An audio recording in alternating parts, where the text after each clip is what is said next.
संत श्री आशाराम जी बापू बहुत पहले से अपने साधकों को समझाते आ रहे हैं कि ईश्वर के सिवाय कहीं भी मन लगाया तो अंत में रोना ही पड़ेगा। बापूजी ने यह भी समझाया कि जब तक मनुष्य अपने ब्रह्म स्वरूप पर विश्वास नहीं करता और देह को सही मानता है तो भटकता ही रहता है। इसीलिए साधकों को अपनी मंजिल देर सवेर पा ही लेनी चाहिए। जिसमें सेवा और श्रद्धा है वह तो स्मरण मात्र से गुरुओं के प्रसाद का अधिकारी होता जाता है। बाहर से व्यक्तिगत मुलाकात न मिलते हुए भी वो जब चाहे जहाँ चाहे भीतर से मुलाकात करके मार्गदर्शन ले लिया करता है। बाहर से प्रसाद न लेते देते भी जो सत शिष्य है वो तो भीतर के संकेत का ही प्रसाद पाकर तृप्त हो जाता है। काश हमारी योग्यता बढ़ जाए, हमें जो संत देना चाहते हैं वही हम ले लें तो कितना अच्छा होगा। हमें जो श्री कृष्ण जैसा देखना चाहते हैं वैसा हम हो जाएं तो कितना अच्छा होगा। हमें जो ब्रह्मवेता जहाँ पहुँचाना चाहते हैं ऐसे अंतरस्थल में हम विश्रांति पाकर पहुँच जाएं तो कितना अच्छा होगा। चित्त की विश्रांति और सहजावस्था ये दुर्लभ है। वो भीतर के प्रसाद को प्रकट करती है। उसने सारे शास्त्र और ग्रंथ पढ़ लिए। जिसने उस परमात्मा विश्रांति में गोता मारा, साधक और साध्य के बीच की दूरी ही साधना का मार्ग होता है।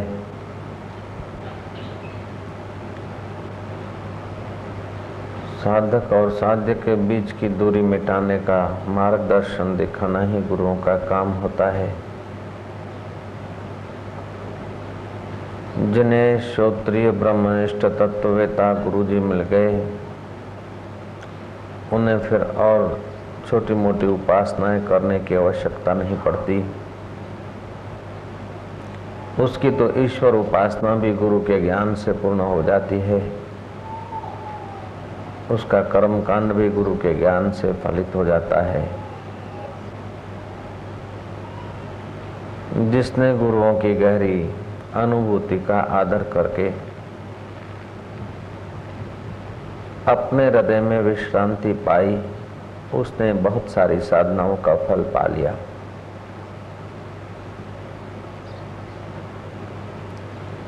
ये चित्त की विश्रांति प्रसाद की जननी है और प्रसाद से सब दुख दूर होते हैं। उच्च प्रकार की साधना है। साध्य और साधक के बीच की दूरी मिटाने का काम गुरुओं का होता है। मार्गदर्शन करने का काम गुरुओं का होता है। कृष्ण कहते हैं तद्विद्धि प्रणिपातेन परिप्रश्नेन सेवया उपदेक्षन्ति ते ज्ञानम ज्ञानिनः तत्वदर्शिनः। ये ज्ञानिनः और तत्वदर्शिनः जो बहुवचन है ये ज्ञानवानों के आदर के लिए प्रयोग किया गया है। ये बहुवचन है। ज्ञानी ज्ञानिनः तत्वदर्शिनः। जैसे किसी व्यक्ति को आप करके हम बहु मान देते हैं, तू के बजाय तमें कहते हैं, ऐसे ही ये ज्ञानिनः और तत्वदर्शिनः शब्द प्रयोग किया गया है। ज्ञानवानों को मानवाचक शब्दों से गीता में कहा गया। ऐसे जो ज्ञानी और तत्ववेता हैं वे साधक की बुद्धि में बैठे हुए अज्ञान और आकर्षण को दूर करके उसकी बुद्धि को परमात्मा प्रसाद की योग्यता प्रदान करते हैं और बात बात में उसके भीतरी जीवन को एक उचित दिशा का मोड़ दे देते हैं। ऐसे ज्ञानवान पुरुषों की मौन अवस्था से भी हमें लाभ होता है और वे बोलते तो भी लाभ होता है। ऐसे ब्रह्मवेत्ता 4 प्रकार से हम लोगों का कल्याण करते हैं। जो ज्ञानवान महापुरुष लोग हैं वे दृष्टि से हमारा मंगल चाहते हैं, मंगल करते हैं, शब्द से, स्पर्श से, अथवा कोई आज्ञा आदेश करके या कोई सेवा स्वीकार के।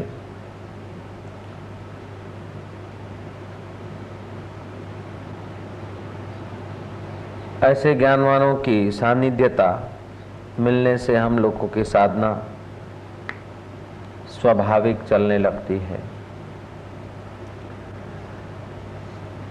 जिनके जीवन में ये बात समझ में आई कि संसार सब दुख मिटाने में समर्थ नहीं, संसार पूरा सुख देने में समर्थ नहीं, वे दुख हारी श्री हरि की यात्रा करना स्वीकार कर लेते हैं। सुख स्वरूप वो अंतर्यामी परमात्मा की यात्रा करना वे स्वीकार कर लेते हैं। संसार में सब दुख मिटाने की शक्ति नहीं, संसार में पूरा सुख देने की शक्ति नहीं। ये बात समझ में आते ही मानवी की वर्तमान तुच्छ परिस्थिति का उसे ज्ञान जब तक नहीं होता तब तक उसका शारीरिक बल जगता नहीं, मानसिक उत्साह नहीं जगता और आध्यात्मिक बौद्धिक विकास करने की तत्परता नहीं होती। मानवी के मन में ये क्षमता है कि जहाँ है, जिस वातावरण में है, उसको सुखद बनाने की उसको क्षमता है और उसी घरेड़ में, उसी चीले में, उसी धारा में अपना जीवन पूरा कर देता है। लेकिन मानव को पता नहीं कि जो वर्तमान घरेड़ है, वर्तमान जीवन है, वर्तमान परिस्थितियां, ये कुछ भी नहीं तुम्हारी असलियत के आगे। तुम्हारे में इतना इतना खजाना छुपा है कि जिसका वर्णन करना साक्षात सरस्वती देवी के लिए भी संभव नहीं। इतना इतना खजाना हर मानवी के पास पड़ा है, लेकिन मानवी मन के साथ जुड़कर संसार की जैसी अवस्था में पैदा होता है और जैसे चीले चाटी में रहता है, वहीं अपना सुख की कल्पना कर लेता है, सुख की आशा कर लेता है और सुख की आशा में वहीं चक्र खाता रहता है, कोल्हू के बैल जैसा। उसे पता चलने लग जाए कि इस प्रकार अगर कर्ता कुछ कर्म करता रहेगा तो मृत्यु के समय कर्ता अनाथ रह जाएगा। कर्ता अगर मूल स्वरूप को नहीं पहचानेगा तो महाराज, कर्ता ने पति होकर पत्नी के साथ कर्तव्य निभा लिया तो क्या हो गया, कर्ता ने पिता होकर पुत्र के साथ कर्तव्य निभाया तो क्या हो गया, कर्ता ने जीव होकर ईश्वर के साथ कर्तव्य निभाया तो क्या हो गया। कर्ता ने अपने वास्तविक मूल स्वरूप को जब तक नहीं जाना तब तक कर्ता घाटे में रह जाता है। तो मूल स्वरूप को जताने के लिए, मूल स्वरूप में विश्रांति पवाने के लिए भगवान कहते तद विधि प्रणिपाते न, विधि सहित जाकर विनम्रता से, सेवा से, श्रद्धा भाव से भरकर। इस श्लोक के बाद आता है श्रद्धावान लभते ज्ञानम तत्पर संयते इंद्रिय। श्रद्धा हो, अश्रद्धालु को ज्ञान नहीं होता। श्रद्धावान को ज्ञान होता है, श्रद्धावान ही ज्ञान का अधिकारी है। रुपया खो गया तो कोई बड़ी बात नहीं, मकान, दुकान और ये चीजें थोड़ी चली गई तो बड़ी बात नहीं, लेकिन जीवनदाता के प्रति अथवा साधन के प्रति श्रद्धा चली गई तो सर्वनाश हो गया। ये तो नाश होने वाली चीज है। रुपया, पैसा, मकान, दुकान ये तो छूटने वाली चीज है, लेकिन श्रद्धा जो है वो अछूट परमात्मा से एक कराने वाली। तो जीवन में जिसकी श्रद्धा नाश हो गई या श्रद्धा डिग गई तो समझो उसका तो सर्वनाश हो गया। श्रद्धावान लभते ज्ञानम तत्पर संयते इंद्रिय। और श्रद्धा में अपनी शक्ति है। श्रद्धा श्रद्धास्पद से, प्रेम प्रेमास्पद से मिलाने की शक्ति रखता है। श्रद्धावान लभते ज्ञानम,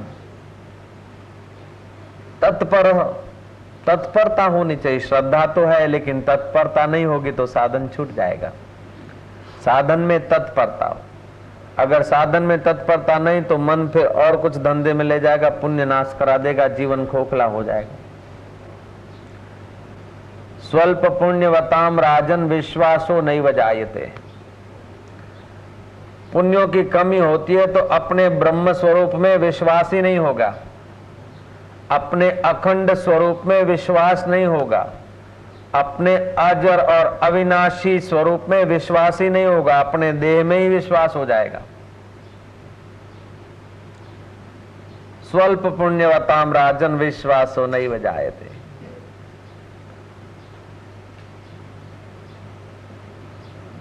तो पुण्यों की कमी होती, श्रद्धा की कमी होती है, तत्परता की कमी होती है, उसीलिए रास्ता लंबा लगता है। चातक मीन पतंग जब पिया बिन नहीं रह पाए, साध्य को पाए बिना साधक क्यों रह जाए। ये कौन सा उकदा जो हो नहीं सकता, तेरा जी न चाहे तो हो नहीं सकता। छोटा सा कीड़ा पत्थर में घर करे, इंसान क्या दिले दिलबर में घर न करे। लेकिन हम आवश्यकता समझते हैं संसार की और प्रेम करना चाहते परमात्मा से, अथवा तो आवश्यकता समझते हैं परमात्मा की और प्रेम करते हैं संसार से। इसीलिए हमारे दो नावों में पैर आ जाते हैं। हकीकत में आवश्यकता भी परमात्मा पाने की है और प्रेमास्पद भी परमात्मा है। ईश्वर के सिवा और कहीं भी प्रेम किया तो अंत में ठोकर खाना ही पड़ेगा। ईश्वर के सिवाय और कहीं भी सत्य बुद्धि की, ईश्वर के सिवाय और कहीं भी मन लगाया तो अंत में रोना ही पड़ेगा।